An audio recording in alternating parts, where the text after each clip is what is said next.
क्या पढ़ेंगे?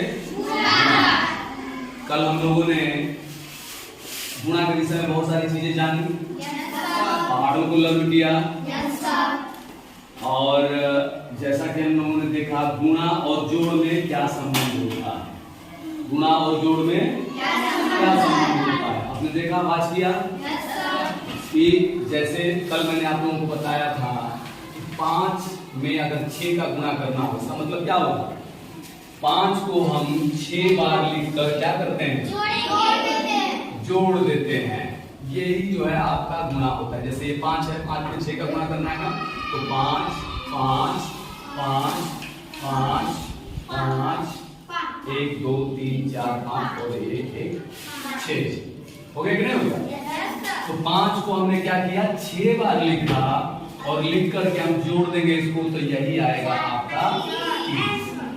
या आप इसको ऐसे भी दिखा सकते हैं कि 6 जो है 6 को 5 बार लिखिए और 6 को 5 बार लिख करके इसको क्या कर देंगे? जोड़।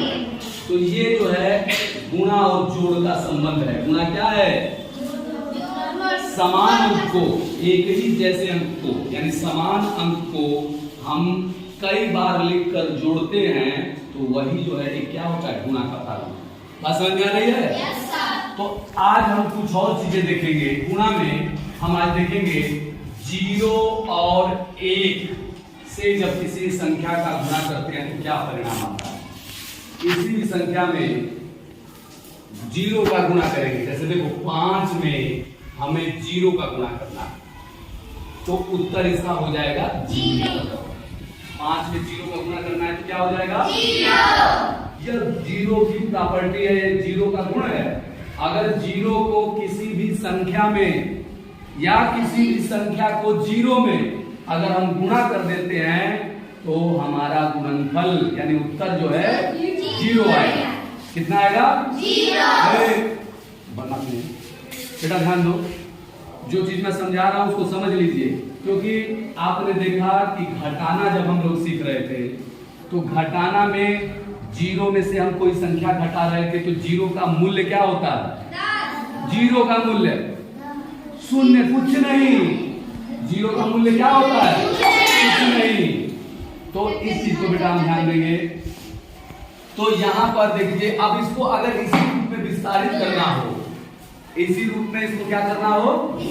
विस्तारित करना हो 5 गुणे 0, तो 5 को कितनी बार लिखकर जोड़ेंगे? एक भी बार नहीं। 0 का मतलब कुछ नहीं। तो जब कुछ नहीं लिखेंगे और कुछ नहीं जोड़ेंगे तो उसका मूल्य क्या आएगा? 0। बात समझ में आ गई? तो बताओ 15 का 0 में गुणा करेंगे कितना होगा? 0। अच्छा बताओ 25 का 0 में गुणा करेंगे तो क्या होगा? और 0 में 100 का गुणा कर देंगे तो कितना होगा? बात समझ में आ गई बेटा? x y z कुछ भी किसी भी चीज का 0 में हम गुणा कर देते हैं तो वो 0। ऐसा शशिकला है, देखो इस शशिकला को 0 में गुणा कर देंगे तो क्या हो जाएगा? 0 हो जाओगे।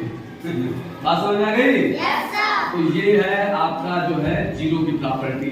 अब दूसरा देखते हैं 1 का।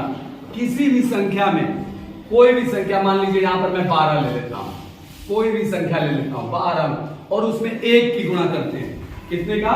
1। तो किसी भी संख्या में अगर हम 1 का गुणा करेंगे तो संख्या, अब कैसे होगा? देखो 12 को हमें 1 में गुणा करना है तो कितनी बार लिखकर जोड़ेंगे 12 को? एक बार। तो 12 को 1 बार लिखा, इसको क्या जोड़ना है? 12 हो गया। या 1 को आप 12 बार लिखो, 1 को 12 बार लिखोगे तो 1 + 1 + 1 + 1 इस तरह से 12 बार लिखोगे तो सबको जोड़ोगे तो कितना हो जाएगा? 12 हो जाएगा। तो इसीलिए कहा जाता है कि किसी भी संख्या को अगर हम 1 से गुणा करते हैं तो वही हमारा उत्तर आ जाएगा। जैसे अभी बताए शशिकला को 0 में गुणा करेंगे तो 0 हो जाएगा, और शशिकला को 1 में गुणा कर देंगे तो क्या होगा? 1 होगा, 0 होगा। शशिकला ही उत्तर आएगा। मैंने कहा ना, किसी भी संख्या को 1 में गुणा करेंगे तो वही संख्या उत्तर आती है। बात समझ में आया? कोई दिक्कत किसी को? पहाड़ा भी देखो हम पढ़ते हैं, जितने पहाड़ी पढ़ोगे आप लोग देखो 5 एकम 10 एकम 10, 9 एकम 12 एकम 225 एकम 225, यानी 5995 को 1 में गुणा करोगे तो क्या उत्तर आएगा? वही संख्या 5995। बात समझ में आ गई? तो ये जो है गुणा का आप ध्यान रखिएगा इसको कि जीरो जब भी गुणा की जाएगी ना कोई हासिल बन जीरो हो जाएगा, एकदम सीधा सीधा। कोई भी संख्या हो, कितनी भी बड़ी संख्या हो, और उसको सिर्फ एक जीरो से गुणा करेंगे तो वह क्या हो जाएगा? जीरो। बात समझ में आ गई? चलिए अब इसी आधार पर आगे देखते हैं। अब मेरे कुछ प्रश्नों का जवाब देंगे आप लोग। 256 गुणे 0 बराबर, इसका उत्तर क्या होगा? जीरो।